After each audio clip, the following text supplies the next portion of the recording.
Here we are in the Kelch Air Museum in Brodhead, Wisconsin. And next to me is the curator of the museum, Hannah. And she's going to tell us a little bit about this museum and what all goes on here. Yeah, absolutely. Thank you so much for having me, Neil. So, as you said, this is the Kelch Aviation Museum located in Brodhead, Wisconsin, so southern Wisconsin. Everything here focuses on the golden age of aviation, so kind of the time between the two world wars, we like to say 1920 and 1930. Al Kelch, our founder, became very interested in aviation from a young age when his uncle crashed a Jenny in the middle of his hometown. Oh. I don't know about you guys, but that would probably set me away from aviation, not encourage me to get into it. He was born in 1918, so he was alive and did remember Lindbergh flying over the Atlantic, which again kind of inspired him to capture aircraft from this era. It was also kind of nostalgic for him because he grew up during this time period. So he's credited with inventing the orange traffic cone. Oh. That's how he was able to afford such a beautiful collection. Yes, they're everywhere. Yes, they are. So the next time you're in traffic and you're upset with the people in front of you or just the construction in general, you can thank Al Kelch. That's right. So he became very wealthy off of that business. Oh, I bet. Plastic mold injections. So he used that money to collect the aircraft here, and he didn't have any family, relatives, children to leave it to.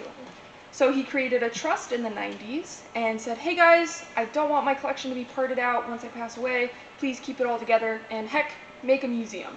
And they said, okay, we'll try our best. So in 2015, our executive director, Pat Whedon, was hired and he started fundraising for this place.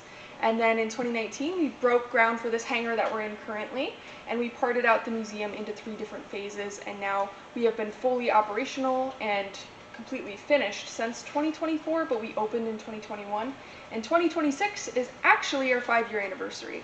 So we're really lucky to have gotten to celebrate 5 years of operation. That's good. So. And you are a pilot. Yes, I am a pilot. I got my pilot's license in August of 2022. Okay. So, and I do get to fly some of the museum collection here. That's actually a great point. We are a flying museum, which kind of sets us apart from other museums, not only focusing on the golden age of aviation, but then also getting to fly the airplanes in the collection. This airplane that we're standing in front of was actually my first ride. So I had never flown in an airplane, and it just, the stars aligned that the airplane was here, the pilot was here, and it was a beautiful weather day. And they asked me if I wanted to go for a ride, and you know what I said, Neil? Yes. I said no.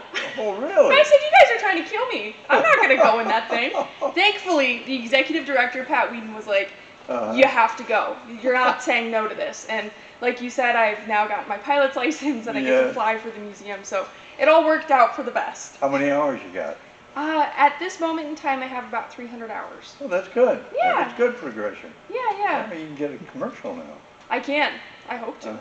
And you can go overseas and fly jets. That would be cool. Okay. Well, thank you for having us in the museum and coming here today. Thank you. Okay.